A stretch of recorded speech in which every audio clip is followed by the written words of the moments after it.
You ever say something to a woman and suddenly her eyes change?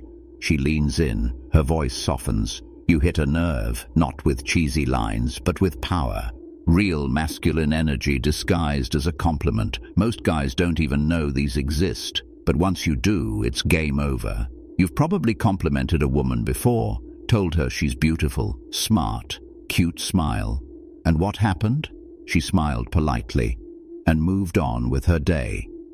You became another forgettable voice in a crowd of simps trying to win her over. But here's the truth. Women aren't starving for compliments. They're starving for validation from a man they respect.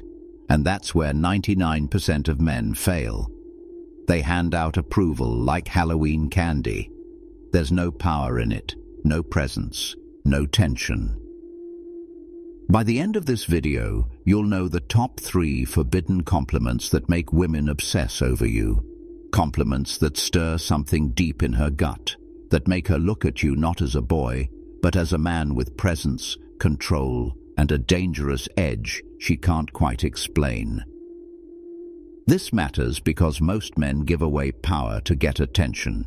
But the men who know how to hold frame, how to wield words with precision, don't chase attraction, they command it. This is about masculine communication. Words as weapons, compliments not to flatter, but to lead. And here's what guys get dead wrong. They think compliments are supposed to make her feel good. Nah, the right compliment makes her feel seen, makes her question how you figured her out, makes her wonder who the hell you are and why she wants your approval so badly. Now listen carefully, because this is where dominance begins.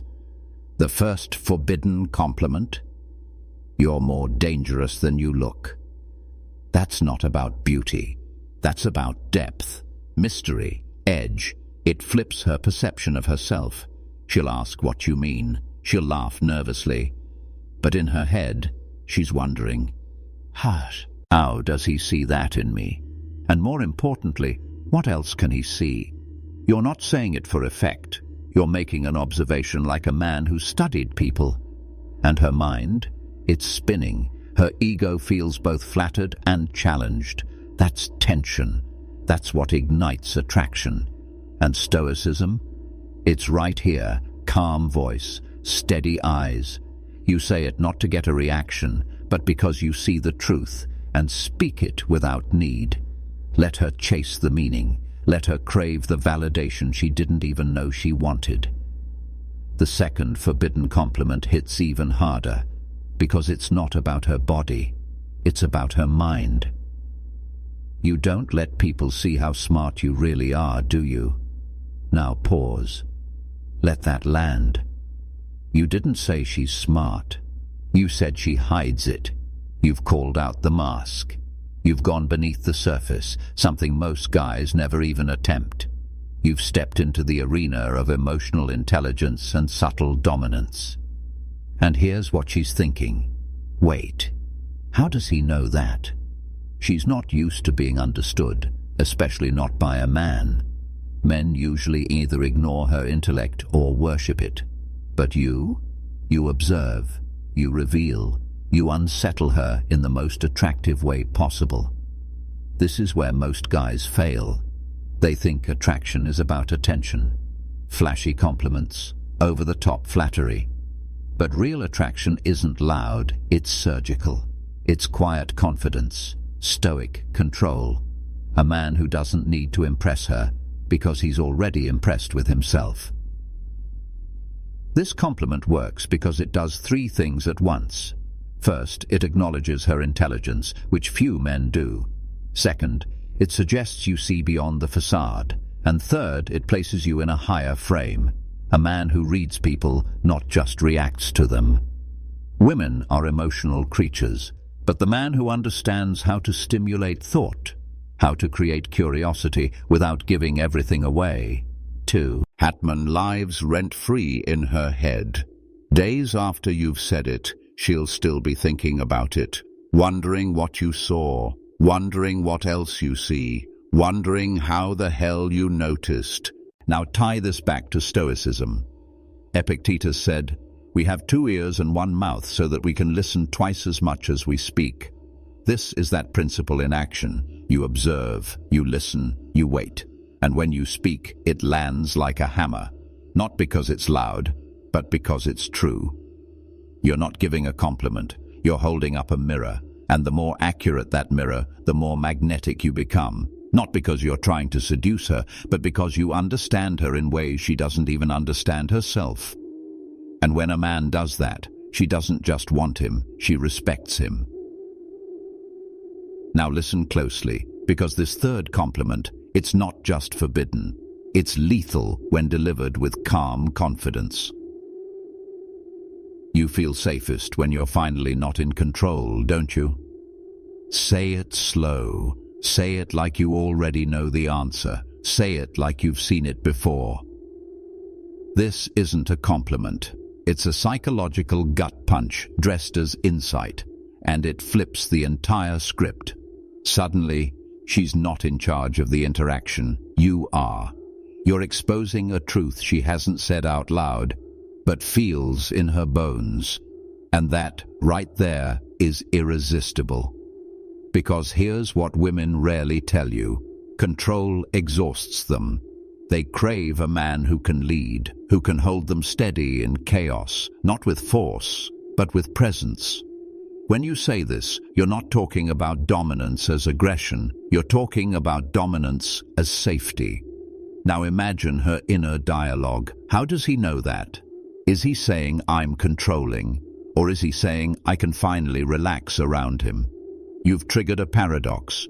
You've forced her to reflect. You've unsettled her in the most seductive way possible. And here's the secret. This line only works when it's true. You can't fake this. You have to embody it. She needs to feel that when she's around you, she can let go. That your masculinity isn't loud or insecure.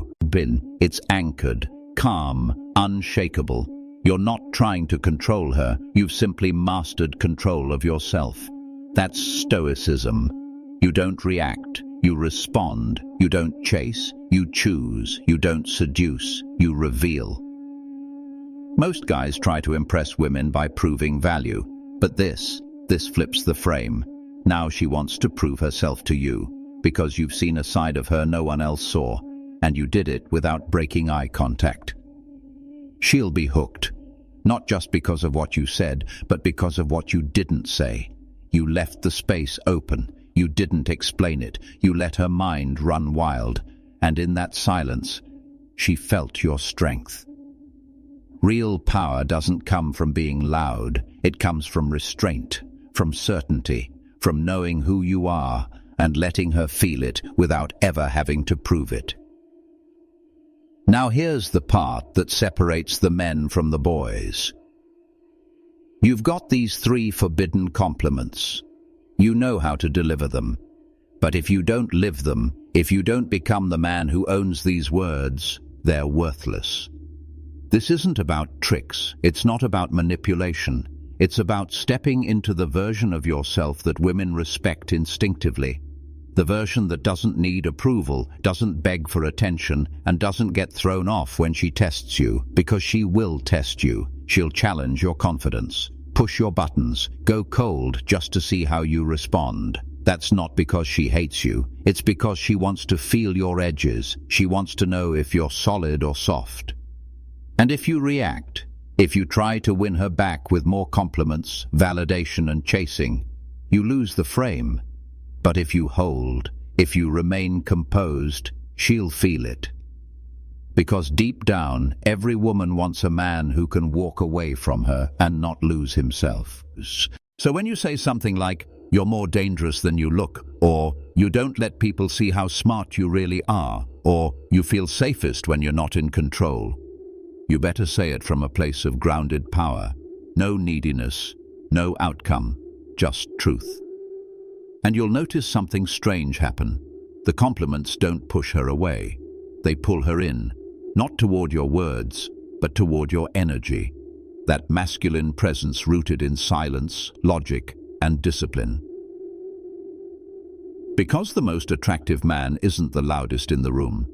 He's the one whose silence carries weight, the one who doesn't flinch when challenged, the one who sees the game but doesn't play unless it's on his terms. You want to apply this? Stop talking so much. Watch her, study her, compliment her with your awareness, not your need for validation. Make her feel like she's been seen by a man who doesn't need her, but chooses her. And remember this: waste no more time arguing what a good man should be. Be one. Marcus Aurelius. Be the man who speaks little but speaks with impact. Be the man whose presence creates gravity. And when you give a compliment, make sure it's one she'll never forget.